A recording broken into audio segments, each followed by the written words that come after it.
Do we want to answer the Czech we question? just answered the questions. This might surprise you, but we have done this before. I'm Charlie Sohn, a screenwriter and journalist. I'm Magnus Reese, a pop singer and songwriter. And this is Mysteries of the Euroverse. On this bonus episode, we're discussing political voting at Eurovision. First, after a few updates, we deep dive into the idea of political voting, providing context for the controversy around Israel's score this year. Then we talk to two Eurovision artists, Aiko, who represented Czechia this year, and EyeCue, who represented Macedonia in 2018. Finally, we sit down with journalist and podcaster extraordinaire Leon Neyfakh for a jaunt through the history of political voting at Eurovision in a game we're calling Tops and Bottoms, Just Enjoy the Music Edition. We take a look behind the scenes at all the scandal songs and queens. So come along as we traverse all the mysteries of the Euroverse. All the mysteries of the Euroverse. All right, we are here with a very special bonus episode of Mysteries of the Euroverse. It's been months. Too bad I haven't seen you at all in the intervening months. No, not at all. We are in the quietest of seasons when it comes to Eurovision. Yes. Obviously, we know Switzerland won. Yes. So cities in Switzerland, they submitted bids to the national broadcaster. It's their job to narrow it down to two. Surprisingly to a lot of people, Geneva and Basel, which means that Zurich didn't make it to the final two. One thing we talked about both with Malmö and with Liverpool is that there does seem to be a recent trend in how countries choose what city to host Eurovision in, that these countries are actually not looking at their biggest city. You could host Eurovision in New York City and over half of the city wouldn't even know. Right. Basel and Geneva both are of a size where the identity of the entire city for that week can be Eurovision. Also, there's this economic argument. You know, they're tracking like inflation in cities where Taylor Swift performed. Yeah. And it really does cause a spike. London, New York, Stockholm, they don't need a big event. The prices are already through the roof. And the last thing it needs actually is a ton of stimulus. For a city like Liverpool, where prices at times the economy is depressed, a huge influx of cash can be really meaningful. I know that I'm rooting for Basel just purely because of the hotel costs, but Magnus, do you have any predictions? I kind of feel like it's going to be Geneva, but that's mostly just because it tells a certain story. Yeah. I also felt like ABBA had to show up in some capacity. And while I guess the holograms in a way is some capacity, absolutely not. I still will not count that as me being right. I think it's you being right and ABBA being wrong. Okay. But then where are we in regards to who is going to be there? So we know a country that's back, and that's Montenegro. Kosovo will not be joining Eurovision this year. The stated reason is that they're not a member of the EBU. Kosovo, they are trying to establish their own nationhood. Right. And there are a lot of countries that actually don't recognize Kosovo as a country. Right. And so a lot of these sort of soft power institutions tend to be the ways that countries culturally are able to show. Well, it's a huge, I mean, again, I come back to a lot this idea of growing up watching Eurovision. Yeah. As a 8-year-old, I'm not looking up what countries have officially recognized a country's statehood. As is the case most of the time with the EBU, there's truth and there's obfuscation in their reason, right?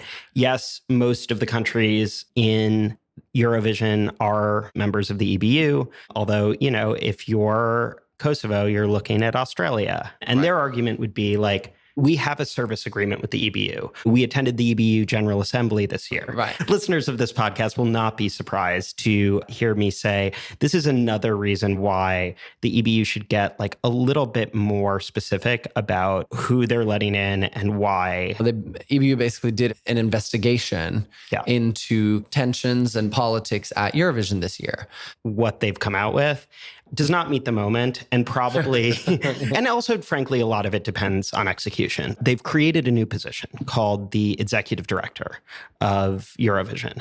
And this person is going to be above Martin Osterdahl, who is the executive supervisor. They're putting someone above him so he can focus on the production of Eurovision. Right. Part of the thing that's tricky is that kind of already is his role. Most of the changes Martin Osterdahl have been in charge of have to do with production stuff, rather than like Martin Osterdahl has not been signing off on Israel. You know? Yeah. Although he has to be the one defending it in the media. Yeah, which is like, why it feels like a PR move to me. No, totally. The only other thing that we can hang a hat on is that they've identified 3 areas for development, right? Governance and participation, safety and risk management, and ensuring a general audience show and broad engagement, which is being like, we're pro puppies, rainbows, flowers. I would say it makes me think of when Joey was writing the wedding speech in Friends, and he goes, it's about loving and giving and receiving and having. And it's just like united by music. Yeah.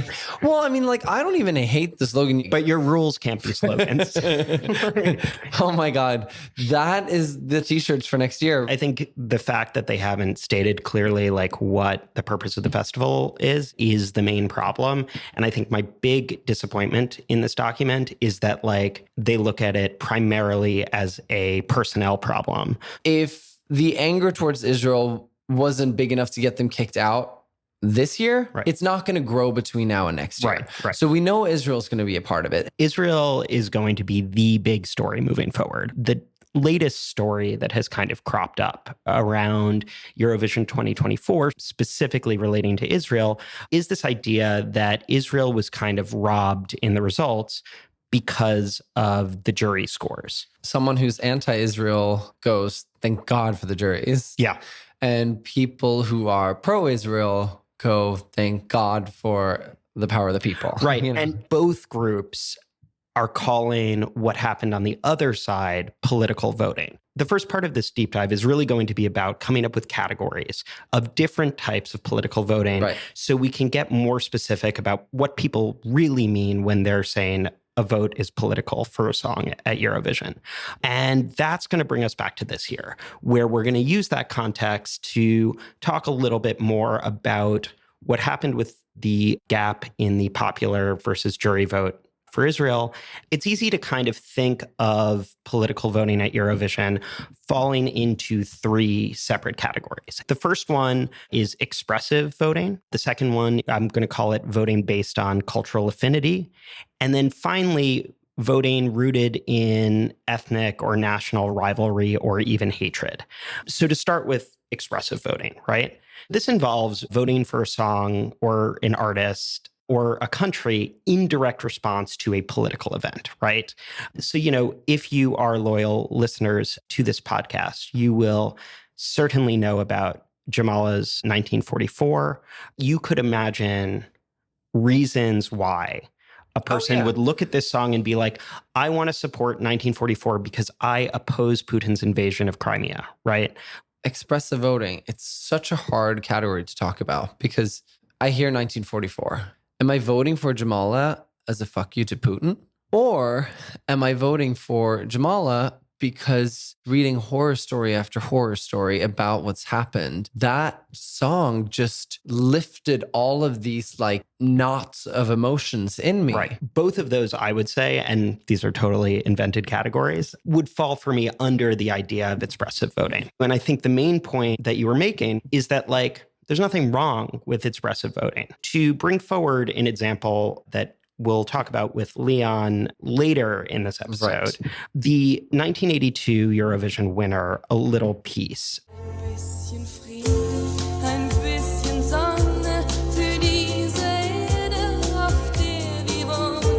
But as we talked about in our interview with Sally Ann Triplett, who competed for the UK in 1982 with this group Bardo, and they were the hands-on favorite to win with the song One Step Further. One step further than I wouldn't make. I mean, it's a bop. It's a great song. Sally Ann Triplett's explanation for what happened and why A Little Piece won is that the Falklands War happened. This was a territorial dispute between the UK and Argentina China.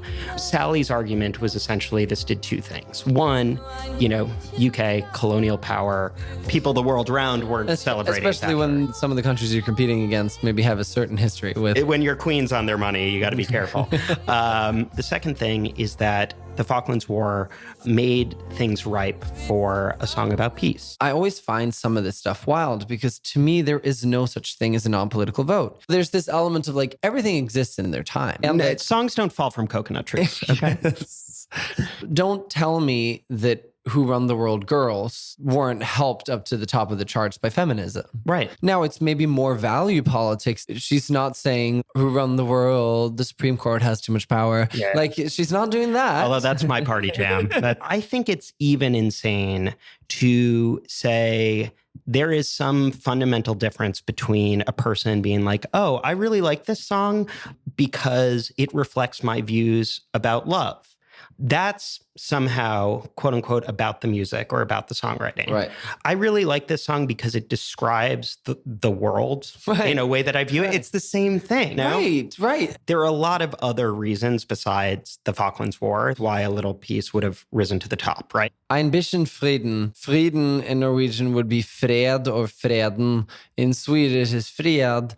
A lot of people who didn't speak English could also easily pick up on what the song was about, even though it's in German. One step further's performance on the charts was very impressive. A Little Piece, actually, post-Eurovision, was a major smash. The English language version was #1 in the UK and Ireland. Covers were released in Czech, Slovene, Croatian, Danish, Hungarian, Polish, Spanish, Finnish, and, fun fact, the Swedish techno folk bluegrass band Rednecks, who are famous for their song Cotton Eye Joe. Cotton Eye Joe. Where did you come from? Where did you go? Sally and Triplet. No. They, around that time, also did a cover.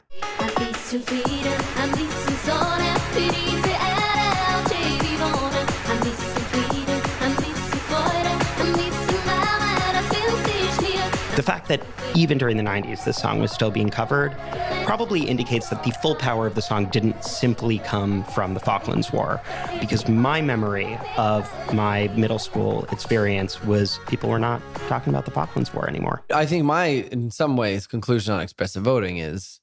It's just voting. Yes. Well, let's see if you feel the same way about the next category, which I'm calling voting based on cultural affinity, right? This is what people very often mean when they talk about quote unquote political voting at Eurovision.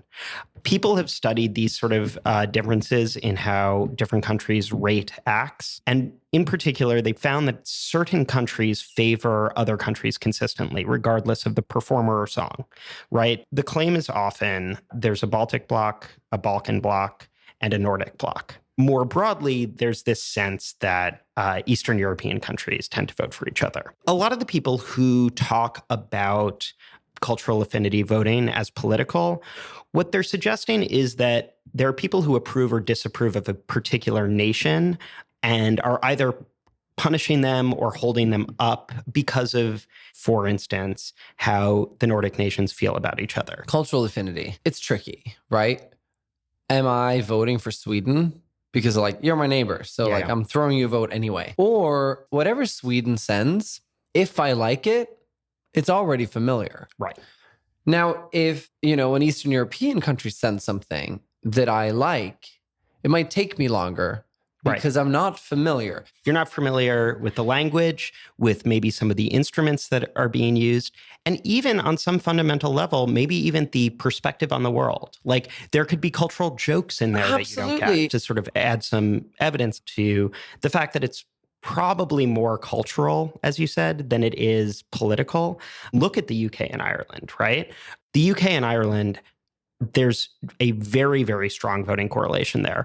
They're not politically on the same page in any way. No, exactly. They're, Wild Dances, which you will hear later in this podcast, won Eurovision in 2004. There are a lot of whispers that this was Eastern Europe supporting Ukraine, particularly in the context of the Orange Revolution, which was about resisting Russia's attempt at a low-key political takeover of Ukraine. Russia gave Wild Dances 12 points. If it were political affinity, that would not have happened. Right. And then 4 years later, the favor was returned, when Ukraine gave 12 points to Dima Bilan's Believe, which was Russia's song, which also won the contest. If you think about Eurovision as an institution that is advocating for a kind of internationalism, like we should all be united by music, it's like, what kind of internationalism is that? To take a term from the American immigration debate, like they often talk about, should America be a melting pot or should it be a salad? Which is just to say, like, are we trying to build a society where like everybody who comes here has to submit to a certain amount of cultural sameness, like everything melts together and then you just get a stew? Or do we want people to keep a sense of their own identity for purposes of diversity and purposes of cultural exchange? The cultural affinity in many ways is what I love about Eurovision. Yes. One year, Armenia sends Rosalind. Right. It's very familiar to an Anglophile world. Yeah, 100%. And then another year, they send La Geneva. Right.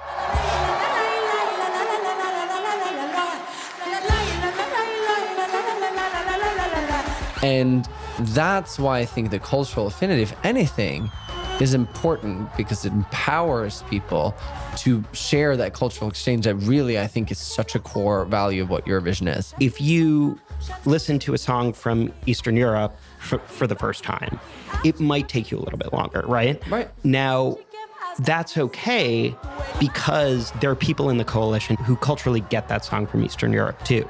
Every kind of song almost has like a voting base. We have this assumption in the Western world in general that the highest tier for any artist out there is to reach our highest cultural institutions, right?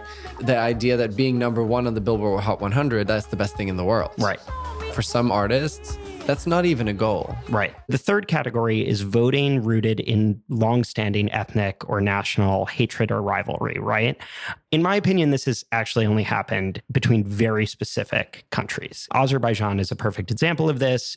The Azerbaijani government literally hauled citizens in who had voted for Armenia. It's nice when we have an example where you can be like, you don't have to question this one. Yeah. Police got involved. Yeah, the police were interrogating people who voted for Armenia in Eurovision. Yeah. So this is about nothing more than we don't like these people, right? Up until the early 2000s, Greece and Turkey were rivals who did not give each other many points at all, right? And then Greece and Turkey were hit with earthquakes in the late 90s, early 2000s. And there was this period of mutual understanding and support. And I'm not going to say Eurovision was the one and only forum for this. They call it the earthquake diplomacy period. But I think having this avenue where these two rivals could register their objections to each other, right, and then seeing that line of communication turn positive, there's something really powerful in that. It really expressed itself starting at the 2001 Eurovision, where Turkey awarded the Greek entry Die For You 5 points.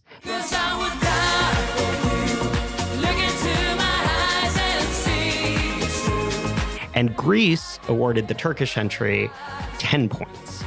So this brings us to this year, right?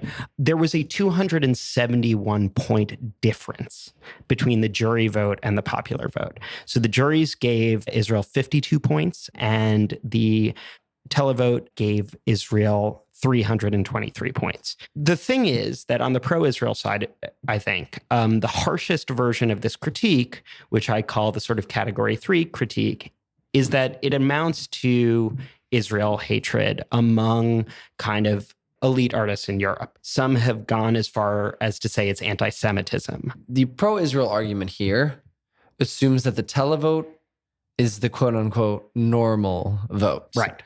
And the jury vote lives in contrast to that. Right. As per the Eurovision rules, the juries are not supposed to take politics into account, right? A member of the Norwegian jury explicitly talked after the contest about his decision not to give points to Eden Golan, which he framed in terms of not supporting Israel's actions, right? So people have really seized on this. But also, there was a backlash against one of the jury members in Norway who gave Israel the highest points. Right, exactly. The stated ban on political voting for juries strikes me as very similar to the stated ban on political songs, right? Sure, you as a jury are not supposed to take politics into account, but that's in a rule structure where Jamala's 1944 isn't there, you know? No, totally. Israel basically had a huge marketing campaign and call to action of like, vote for Israel and why it's so important. Some of these emails and correspondences have been leaked. Also, I saw huge calls to action to not vote for Israel. Right. But here's the thing. With 25 acts in the grand final, they split over 24 acts. Yeah.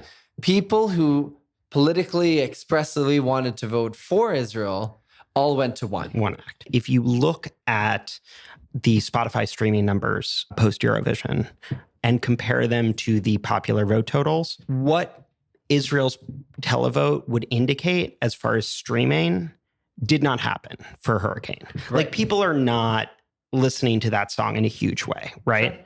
So I think the idea that there was a one-sided political effort here is a little bit silly. I think that there were people, as you said, expressively voting on both sides of this issue. I also think that's fine. It kind of means they balance out. Right. Not only do they balance each other out, even if they don't, like, these are considerations both from the pro-Israel voters and from the juries who devalued Hurricane that I think are totally legit. You can't send a song that speaks to the moment and then be annoyed that people don't vote for it because of the moment. 100%. And with that, I think we should kick it over to our interviews. Yes. So we have 2 Eurovision interviews on this bonus episode. First up, you are going to hear from Aiko, who represented Czechia this year at Eurovision with the song Pedestal. This is an in-person interview. We interviewed her in New York after seeing her perform at Hardware. Then we speak with EyeCue, who represented Macedonia in 2018 with the song Lost and Found.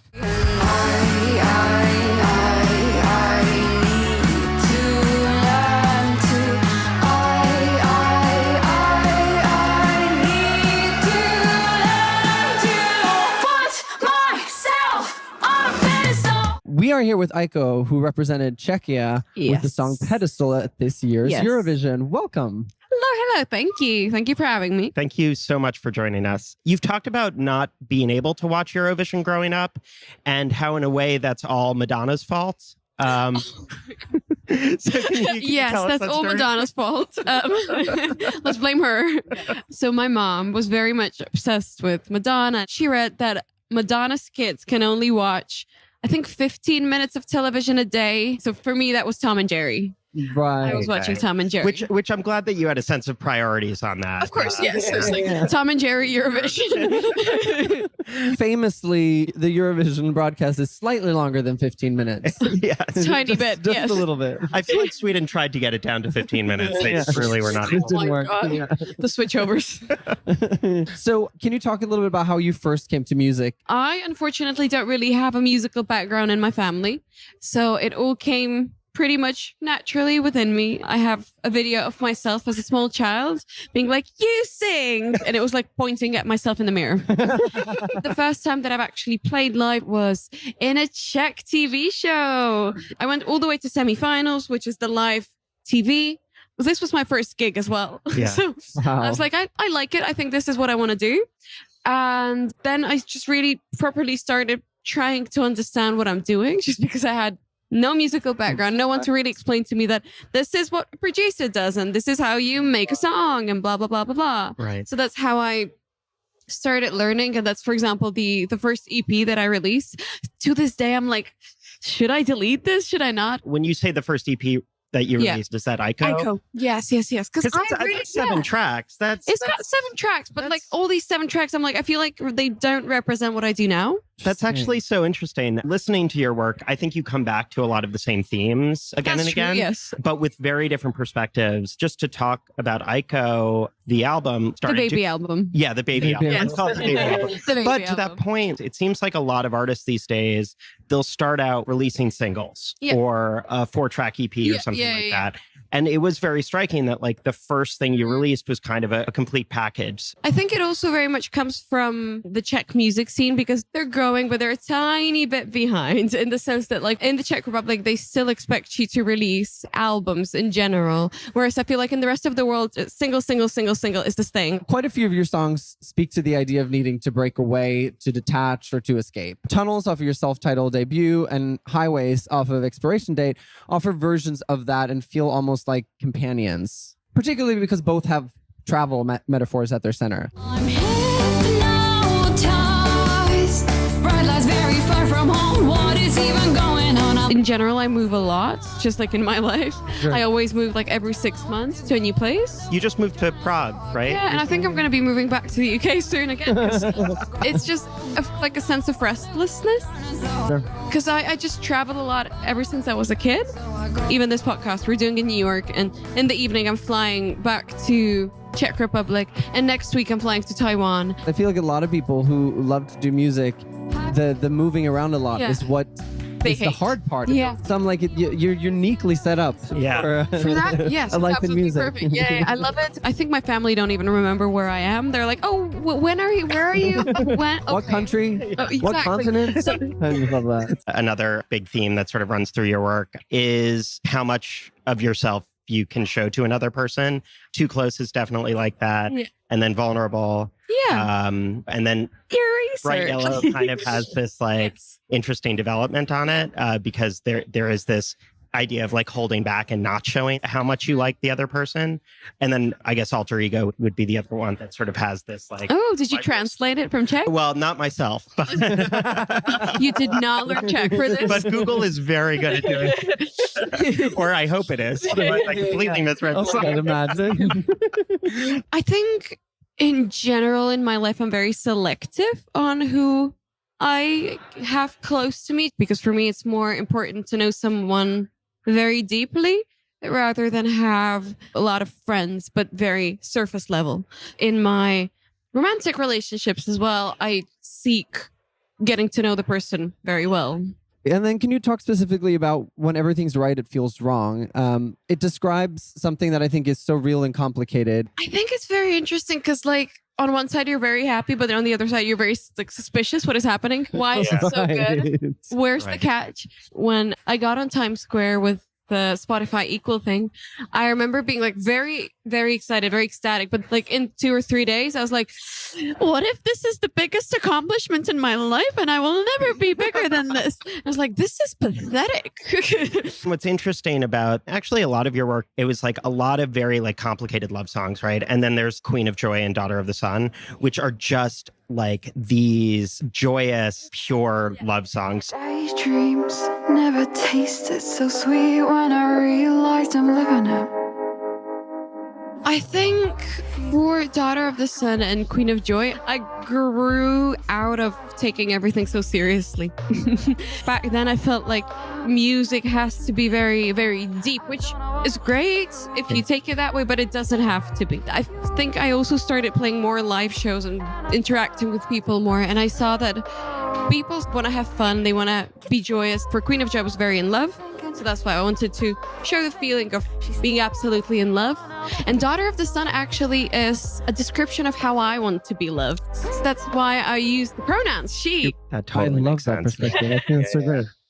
Now, Alter Ego and Naivny are the only 2 songs you released in Czech. Yes. Si moje alter ego, vše, co chci být. Alter Ego was the first one that I released in Czech, and it was more of an experiment for me because I consume music in English. I started writing in English.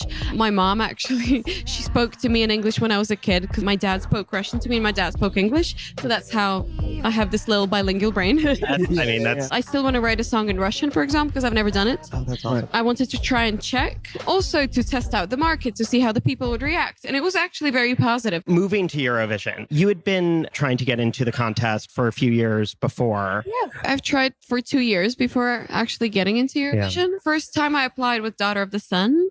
Amazing. Which is funny because I know that even when I got in with Pedestal, people commented under the Daughter of the Sun video being like, you should have sent this one. I'm like, I actually did. You're like, let me send you an email. Some producers. Talking about Pedestal, what was your inspiration? What was your collaboration with Steve and Ansel like? Of course. Steve and I have been working for 3 years now. I think 3 or 4. So we started with Daughter of the Sun, actually. A lot of producers are very technical in a way. And I feel like what is great about him, he is a musician himself. He's in a band called Blood Red Shoes. And he understands that music has to make you feel something. It's all about, this makes me feel good. This sounds good. I don't care if theoretically it fits or not. It works. We did Pedestal together in a day. I feel like that's how you know that it's a great song. Yeah. Because it clicks so well. Pedestal is about heartbreak, of course. Myself on a pedestal.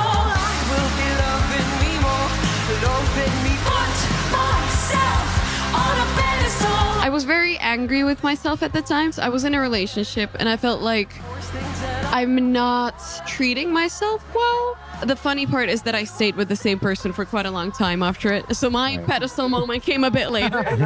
Still before Eurovision, but like I still stayed with the person. But so it's like, did I really put myself on a pedestal? Can you talk about the experience of the national final, the experience of winning and what that was like? It was funny because I submitted Pedestal. I didn't think much of it because I have already released a song. I released it in September. And like the cutoff, you can release from September. I was supposed to be at home for like a month. And it's like day 3 of being home and I get a call like, hi, you've actually been selected for National Eurovision. I didn't expect it at all, hence the fact that I have released an album, because I think I would have saved it to have more stuff to release within the journey. Right. Yeah. I won the national selection. Yes. It was great. I didn't expect it. Then I got a lot of hate because the performance itself was chaotic, but I think it was also because I was just coming back from tour, and the energy that you have on tour and the one that you have on TV is very different. Right. The TV one should be very polished. The tour one, people love energy, people love exchange. Right. Yeah. But it doesn't really project that well onto TV, which should have known. It points out this thing, I think, with Eurovision and rock songs. The Eurovision version of Pedestal, it was staged like a pop song. I was like, I really want to have dancers. They're like, okay, but if we have dancers and live musicians, it's going to be a bit too much. The team came up with the idea of having them up on the screens. Right. And then I got the choreography, and we got the best of both worlds, really. We played quite heavily into the fact that it has a story as well. We had the whole concept of 5 stages of grief. The dancers each had different masks, and each of the masks represented one of the emotions. So if you're that type of person that likes symbolism and likes to dig into performances, we had that. But also if you're not and you just want to have a good time and see fun blue hair and dancers, you've got that as well. Well, and off of that real quick, the decision to roll those stages out during the pre-parties, how did that idea come about? It's the first time that I've seen someone consciously integrate a story into the pre-parties. We You wanted to do that just because we have all these pre-parties. We're going to be attending. We have dancers with us. Why don't we give it an extra spice, extra oomph, extra something for the press to talk about, for the people to dig into, to give the song a deeper meaning. Something that I was really happy about is that Pedestal was not written for Eurovision. When you see some artists that have one type of music that they make, then they have the Eurovision song, and then they go back to the music that they make. Of course, it's not going to translate well because it's not the same song how people found you. I was at a gig and I spoke to a lady and I was like, oh yeah, so I've done Eurovision and blah, blah, blah. She's like, what's Eurovision? I was like, this is such an American response. This is so fun. I'm having fun. Someone doesn't know what's Eurovision. Obviously, like this year was also so dramatic Eurovision. As a Scandinavian, to see that much police in Sweden, it's just I know. insane. Yeah. To be honest, it was really fun for us because we had like the police cars in front and in the back of our buses. And I was like, I feel important. There was a lot of tension backstage, both clashes with the Israeli delegation and then Yost eventually getting ejected. Like, how much of that tension did you feel backstage? The thing is that I feel like the most tension happened in the final. Did not make it there. Yeah. Listen, you got out at the right time. Fun. That's what I The thing is, like, we got kicked out and we just went to Tivoli Park in Denmark and we were just like having fun. Oh my God, that's amazing. So we were at Tivoli Park looking at tweets just like everybody else Like, was. you because don't we know if didn't Eurovision Grand Final is actually even going to air.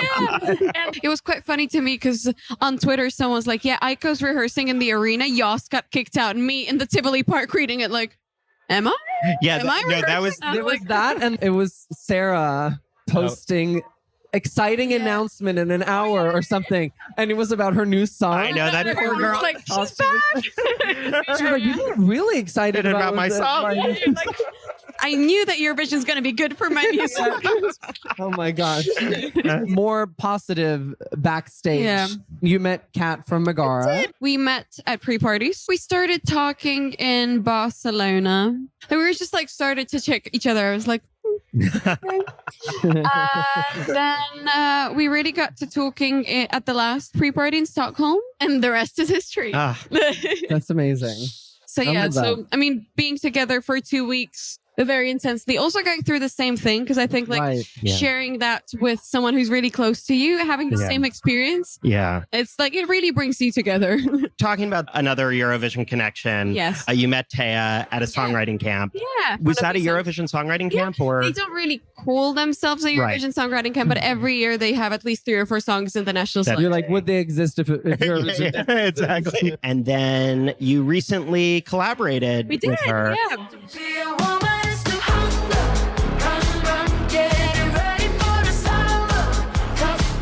It all came together when I got through the national final, and I was like, I don't have a lot of collaborations. Who should I collab with? And I posted it on TikTok as like a silly little video, and Taya was tagged multiple times, and I just like responded to the comment of Taya being tagged, and I was like, Taya, like the emoji of eyes. I was like, should we? And we just started chatting. She lives in Berlin, which is 4 hours away by bus from Prague. Right. And I got down to Berlin. We got to writing. I had the song "To Be a Woman Is to Hunger," but I felt like it's not right because it was very like angry, feminist, and dark, deep. Just not right. the song. And we took just the line "To Be a Woman Is to Hunger" and rewrote the entire thing. Yeah. And I feel like it's a song that has a meaning, but also like is a fun song. Yeah, I mean, it kind of has that trick that Pedestal has, where there is a really empowering message at the core of it. Definitely all of my female friends have experienced it. My female friends, female family members, everyone. Aiko, thank you so much for sitting down with us. This was Thank you amazing. very Yeah, much. seriously. Thank you for Thank you having so me. much for spending the time. Thank you. Euroverse. So we are here with EyeCue, who represented North Macedonia at Eurovision in 2018. And I believe we're actually the last band to represent the country under the name former Yugoslavian Republic of Macedonia. So Bojan, Maria, welcome. And thank you so much for joining us. Thanks for having us. Thanks for the invite. Thank you for having us. Yeah, for us, it's always been Macedonia. I like to think that your performance was so good that Greece finally decided to give up and let you guys have the name. Got tired. How do you make the decision of which song to write in what language? Is that more of just an impulsive thing? Is it based on the subject matter itself or the audience you're trying to reach? I think none of the above. Okay, amazing. What actually happens is the way I feel the music, where it wants to go, I follow the lead. I only write music when I have inspiration. I don't just set 6 o'clock, let's do something about it.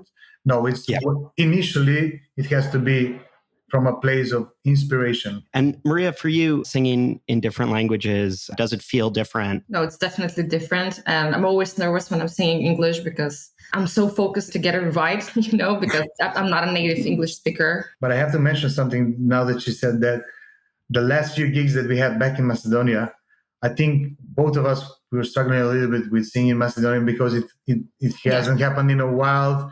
Being now in London for the last couple of years. So now it's a different story, I think. That's amazing that it would become harder. I have to admit that it's definitely easier to sing in English because I think the pronunciation is way softer than the Macedonian language. You should try sometime. Yeah. I think I'm going to struggle enough with the few Macedonian words that I have to pronounce for this interview. So. But speaking of that, in talking about the evolution of the band, right? Listening to your work, Ubava felt like a kind of transition point, right? The early phase of the band is very heavy rock, male lead vocals. If we fast forward to Lost and Found, it's much more pop, female lead vocals. And Ubava has kind of a anthemic quality to it that is different from both sounds. Can you talk about how that song came together, the inspiration for it?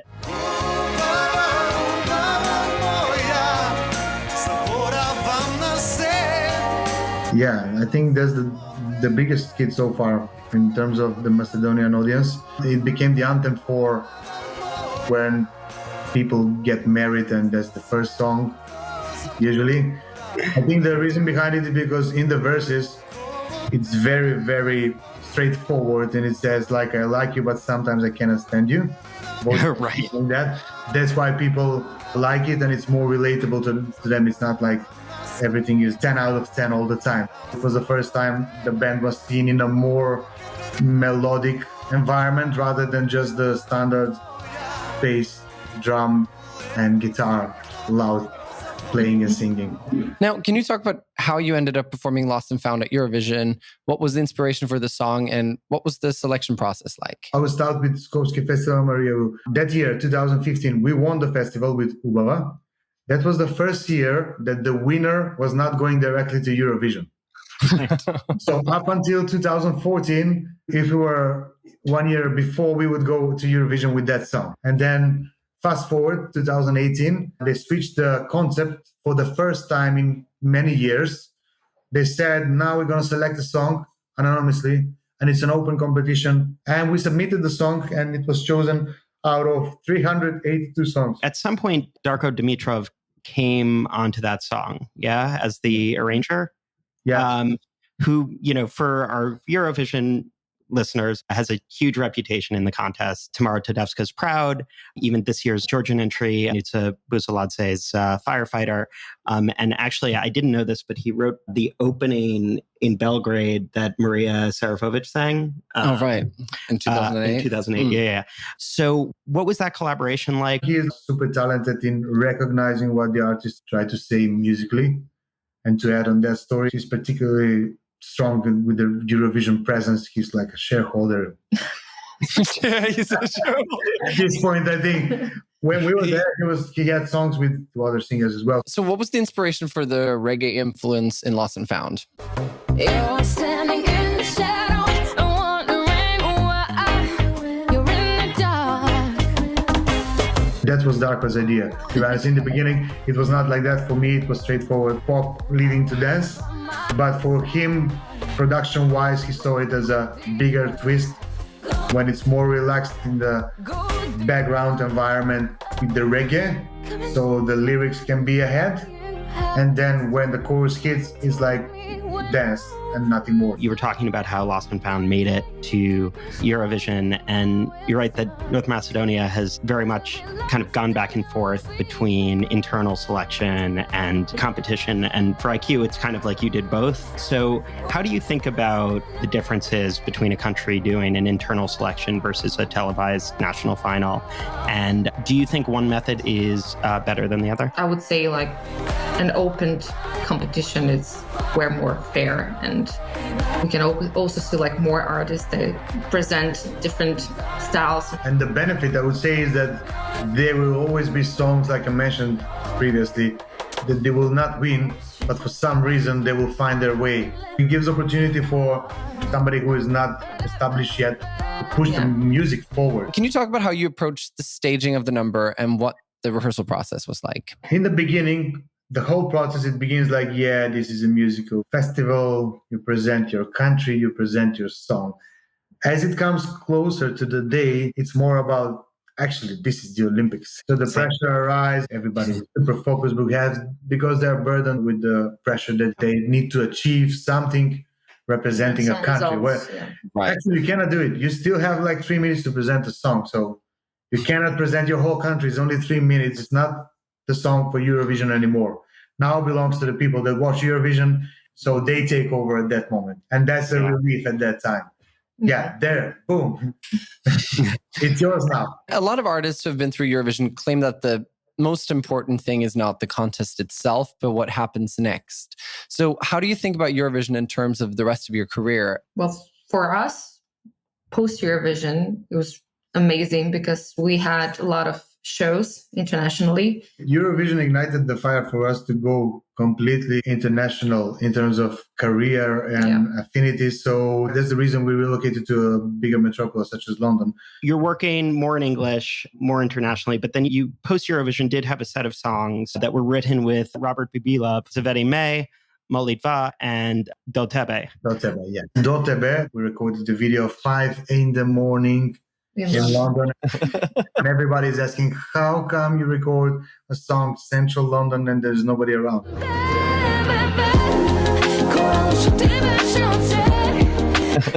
And we had a window of opportunity for 40 minutes.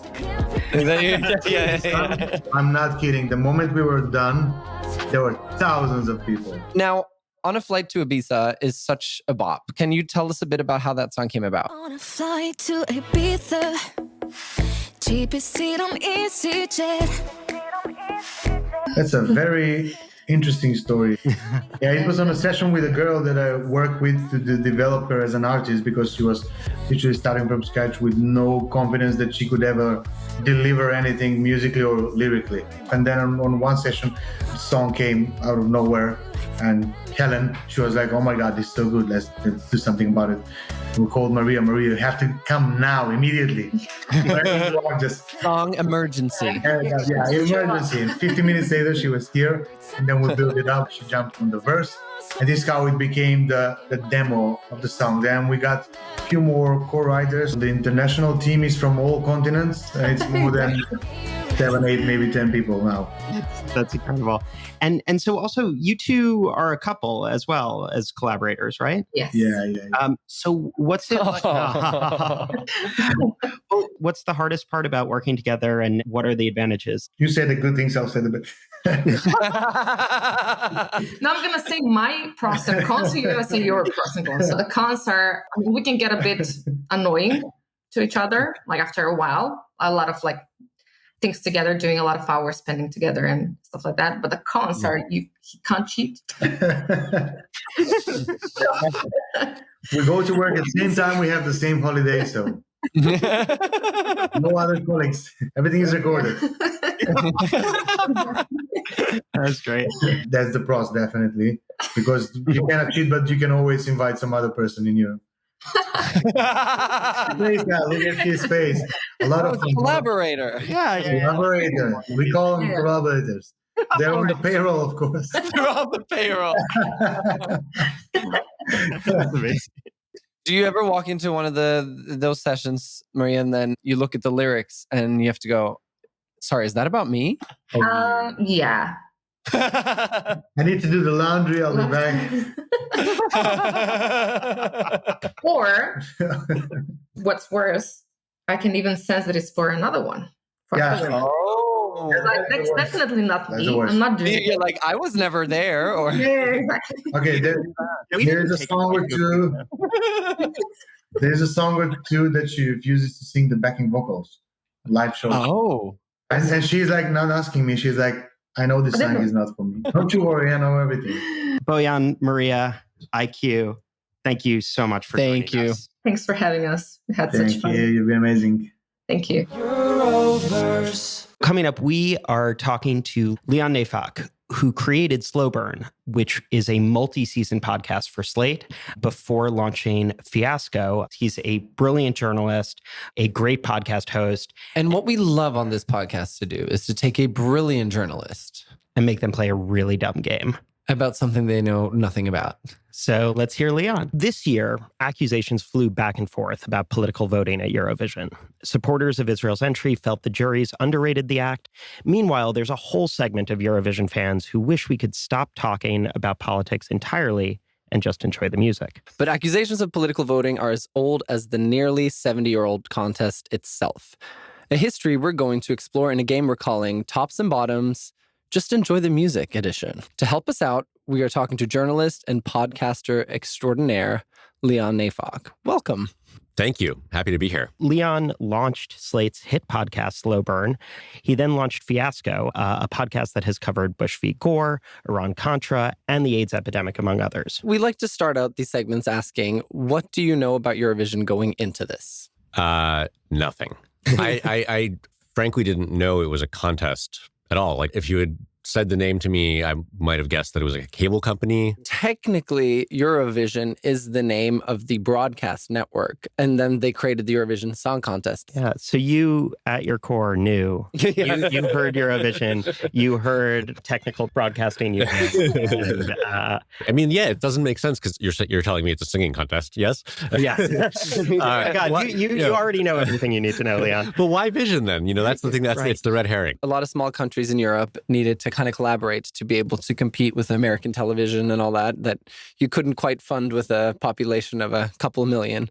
So all of these broadcasters joined together in a union of broadcasters. Mm-hmm. Which is just like a much less exciting story than the now self-conception of it, which is it was created alongside like the UN and the EC as a post-war institution. But it does seem like the people who have now gone back into the history and are very unfun are now pushing back on that self-conception. The fact that it's been around for 70 years also quite shocking. Like, I think what's the American version of it? Yeah, I mean, and the big difference between most of these other competitions and Eurovision is that all the songs have to be original. Okay. On theme with this game, the other big difference is, right, like every entrant represents a country. Mm-hmm. It's like the Olympics of songwriting. Even the Olympics, which gets fairly political, it goes to the next level when you have lyrics. Why do we fall in love with the artists that we do? Yep. It's because of their perspective on the world. And suddenly their perspective on the world is interacting with the national story. Yeah. There's generally less lyrics in swimming. I would have been a better swimmer had the balance been slightly different. So getting to our game, we're going to play you a song and you're going to guess whether it placed in the top half of the contest or if it placed at the bottom or didn't even qualify for the finals. Then we'll talk about the gap between your expected result and how the song actually did in the context of the time. Part of the idea here is to come up with some insights about whether Eurovision voting is mired in politics or whether it's quote unquote just about the music or whether that distinction is useful at all.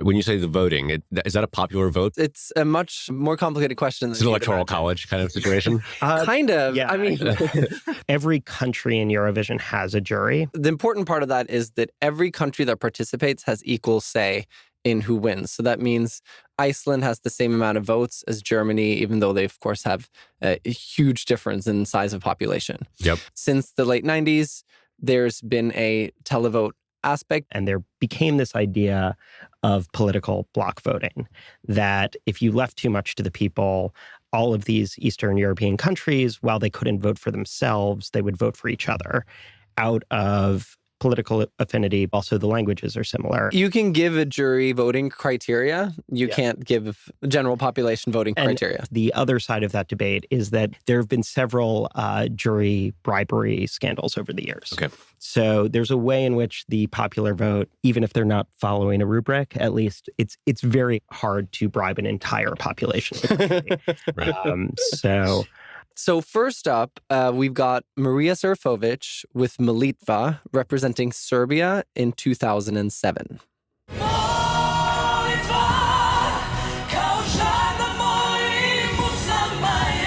So I'm watching a group of women in suits, including the lead singer, out front with a short haircut, black rimmed glasses. It's very dramatic, melodramatic. Does not sound like any American pop music, that's for sure. It sounds like a war cry. Which you hear often from Serbia, you know? I can't tell if these women are all singing or they're just there for moral support. I'm going to say bottom half. I can't imagine anyone likes that.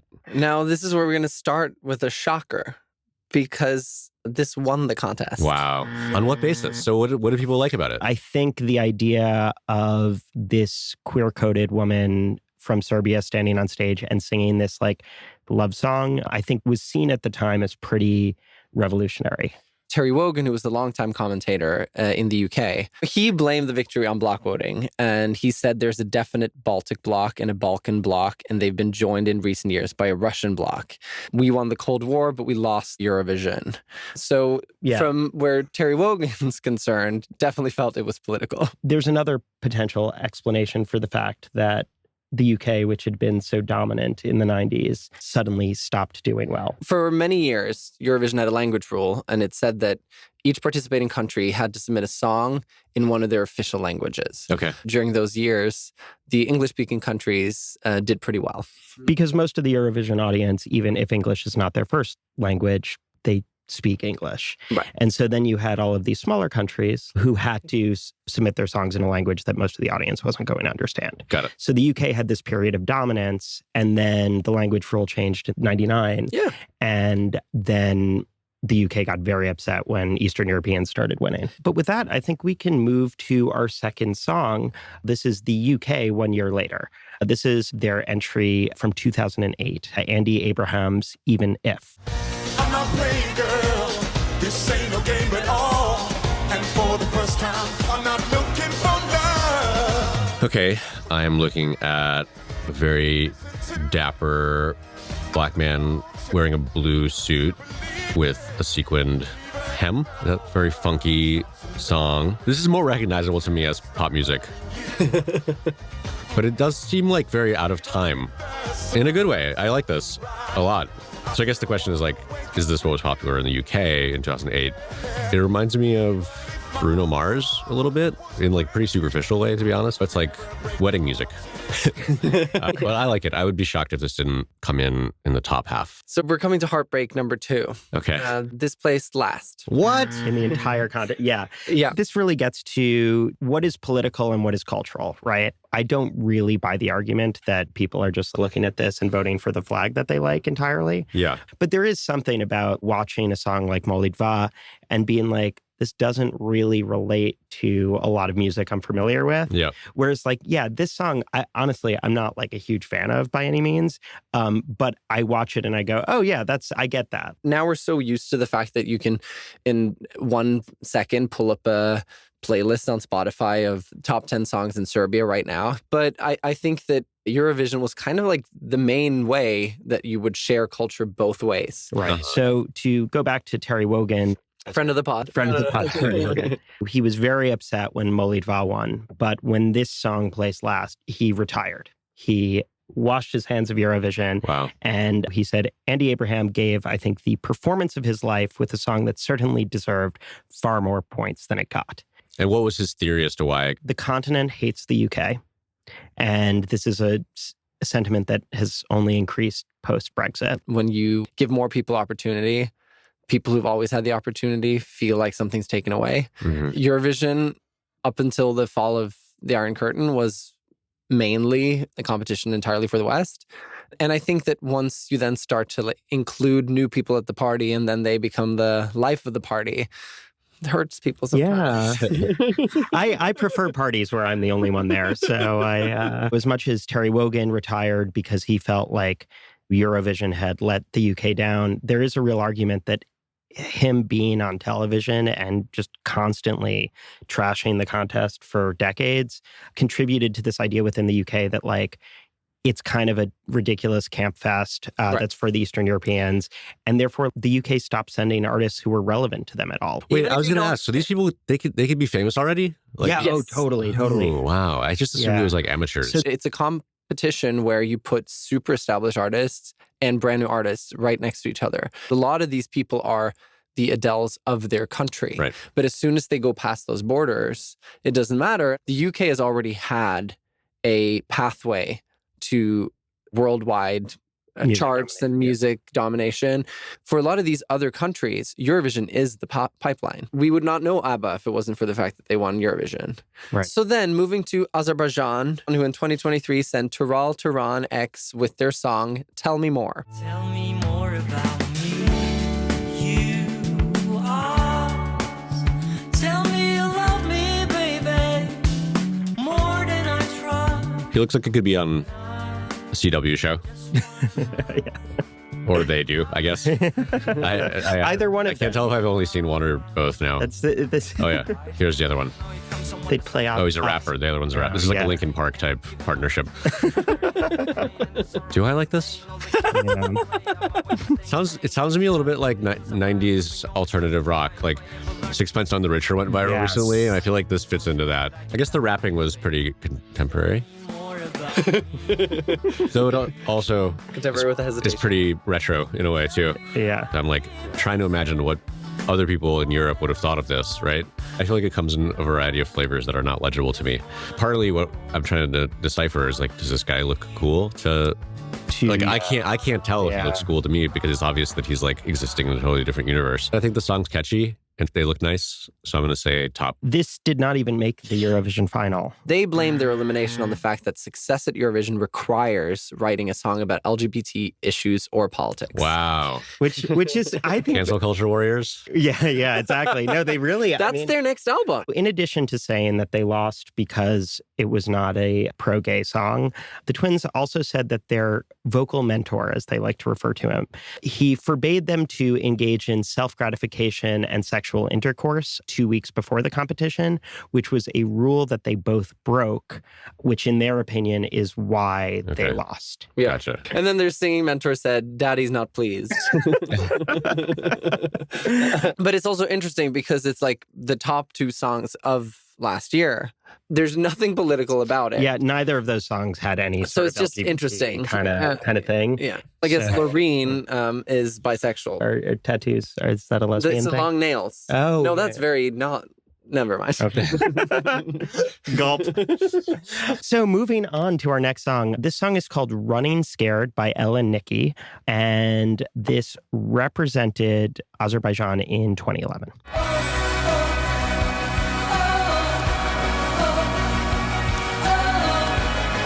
I'm seeing, I believe, 3 women standing very close together and swinging their arms like a multi-armed goddess. Shiva? Right? Yeah. Oh, wait, there's so many women. Oh, and now they're all gone. I would say high production values. They have a lot of big lights flashing behind them. Maybe I feel like I didn't say anything because I was sort of speechless. That is also okay. Eurovision will do that too. Yeah. I don't know if people would like this. I guess I will say the song did not do well because I don't think these two make sense together, chemistry-wise. I do agree with you on that. The song did win the contest. Okay. And a lot of the talk about political voting was that the act got 12 points from Turkey and Russia. So you had a real affinity between Azerbaijan, Turkey, and Russia. Of course, Armenia gave the song 0 points. The way this has gone so far is like everything that strikes me as like this should be popular or successful has been wrong. Yes. Like pretty badly wrong. Is that, I assume that's... Welcome to Eurovision. That is commonly, I will say that is 100% my experience. Norway's a perfect example where the song this year, it was a metal song, but it had folk elements to it. And so for me coming to it, it took me a little bit to even understand what was going on. And then like, because I had such a lovely guide, I really, came to fall in love with the song and with the artists because I started to understand what it was they were referencing and what they were in dialogue with. There's a real sense with Eurovision that it's always been a cultural exchange. You hear languages that you don't normally hear, that you get to see performances that are so far away from what you would normally see. 2 years straight, I had Italian rap as one of my top 5 categories on my listening on Spotify. That's crazy. And if it wasn't for Eurovision, it wouldn't even have been in the top 50. You know? I wouldn't go that far. I look at you and I think Italian rap. Yeah, I get that a lot. The interesting thing about this song, too, is that I feel like this is one of the winners that have fallen a little bit more into sort of obscurity. Azerbaijan fits kind of strangely these days into the Eurovision coalition in that with Russia out, with Belarus out, it's one of the few sort of openly authoritarian-ish governments to still be there. It's hard, I think, for Eurovision to hold this up because of the backdrop of the government, which actually oddly is becoming a thing for Maria Serafovic as well, the lesbian Serbian artist that we started off with, because she is openly in support of Vucic's government. So, take all kinds. Yeah, gay people can be fascist too. Yeah. And that's equality. That's equality. Yeah. I do just like as a term, like lesbian authoritarianism. That's my king. But anyway, moving to Ukraine in 2004, this is the Ruslana with Wild Dances. Sounds like Marilyn Manson. The beautiful people. Not anymore. This is what I imagine some prog rock sounds like, but that's probably wrong. I take that back. I don't think this is what prog rock sounds like. They're dressed as like Xena the Warrior Princess kind of 100%. figures. It's some traditional wind instruments. You could hear this in the beginning of a basketball game. It sort of sounds like totally, the intro. yeah. I was going to say it sounds like traditional, like Ukrainian or Russian folk music, but not all of it. Yeah. Eurovision kind of does this thing where you go, let me add something unfamiliar into something familiar. Yeah. It's I'm that getting kind that. of way of like being like, here's something a little bit Ukrainian, but let me package it in a way that's, accessible to you. I'm going to say that did well. It won the contest. Okay. This was another song that was criticized for being supported mostly or like heavily Political by reasons. the other Eastern Bloc countries. Yeah, okay. That's all we're really talking about is that like, oh, people just vote for their own kind. That It's not is like a political message to support. this is where part of the debate really comes down to. Is this political in terms of like what we're doing is we're looking at this country's policies or government or what we think about this country and going, oh, that's why we're voting for them? Or is it just like, if you are another Eastern European country, you're more likely to get the references in a Ukrainian song? I think there's also sometimes a simpler explanation than political voting. There's a joke in Eurovision that you don't want to be the number where people go and get snacks because it doesn't have commercial breaks. Right. So people have to kind of pick the number where they're going to go to the bathroom. And Norwegians are always going to pay attention to what Sweden sent. Because we're neighboring countries. Then whether you liked it or hated it, that sits fresh in memory. But there's going to be other numbers where you go, hold on a second. Was that Luxembourg or Lithuania? Right. I don't remember because it's not countries you think about as often. So this is another song from the UK, 1982. The group is called Bardo, and the song is called One Step Further. One step further and I would have been back. Can't seem to get your attention no matter how I try. Very mod, I guess. Are these mods? I guess he's dressed like Marty from Back to the Future, which is basically right. 82. Ooh, I love this song. This is a hit. Ooh, yeah, this is amazing. Look at them shimmying with their backs to each other. This is like, what's that band with Zooey Deschanel? She and him? I guess what I'm saying is she reminds me of Zooey Deschanel. God, Sally Ann Triplet, the Zooey Deschanel of her time. That's a classic pop song. Yeah. That's instantly appealing. And I bet you're going to tell me that it lost. No, it placed number 7. Okay. So it did very, very well in the contest. And yet, I think there was a feeling that it would have placed higher had the political situation been different. It wasn't cis-het-coded. Here's the thing. It was at the top of the charts when it debuted. It was a favorite. It was a favorite to win. And then the Falklands War happened. Okay. And the song that ended up winning was called A Little Piece. So You weren't going to read the German? Oh, would you like to? Ein bisschen Frieden. Wow. Oh my God. I just love to see you skip right past the German title. Not going to do it. But that was really impressive. Can you say more things in German to me? You're like part of my Jewish heritage is to never say things in German. I've learned not to piss off the Germans. But we talked to Zooey Deschanel, also known as Sally Ann Triplet. Sally Ann Triplet, who very much attributes where that song plays to the Falklands War. Okay. And she might be right about this, but I will say this also does connect to a thing that I often feel with the Brits, which is that, like, you did pretty well. Yes. 7th is good. Yeah. You know, this is why people get annoyed. And also, at you. generally, if you look at the history of the contest, they're up there among countries that have won more times than a lot. And I think there also is another explanation for the gap between the song on the charts and where the song plays. If you listen to the track that charted, it's a much more synth-heavy track. It feels much more like 1982 rather than maybe a decade earlier. Right. And it's because they reorchestrated it for horns and drums and all of that stuff. I think politics is like the easiest thing to grab onto. Yeah, it's an excuse, right? It's an excuse. Yeah. That makes sense. So, Leon, having come into this Eurovision game, knowing potentially that it might be a song contest. Yep. What are your impressions leaving? It sounds a little bit like the Oscars to me. It seems like there's a lot of speculation throughout the contest as to who's doing what behind the scenes, how the contest is structured, what incentives are in place to like warp the results such that the best movie or the best singer or the best song doesn't win. It sounds like a lot of like societal tensions get expressed through the contest. And it's sort of interesting that the music itself feels quite disconnected from what I would recognize as like certainly American pop Contemporary music. pop. I have to say, with just a brief introduction, you are now a Eurovision expert. Yeah, I mean, look at the learning you. curve from wrongs to 2 rights in a row. There you go. Oh, true. I can be proud of that record. Yeah, absolutely. It's like my college counselor tried to assure me that it's not about your grade point average. It's the improvement that happened over the years. That's right. That's so sweet. That's right. Yeah, he was That holds completely here. wrong about that. Leon, thank you so so much. much So for much. That was joining really us. fun. And I feel like I learned a lot. Euroverse. Thank you so much to Aiko. Thank you to EyeCue. Thank you to Leon Neyfakh for being with us on this episode. Now, you'll hear from us again in 2 months when we come back with another bonus episode in October. But I think that time is a perfect time, if you haven't already, to catch up on season 1.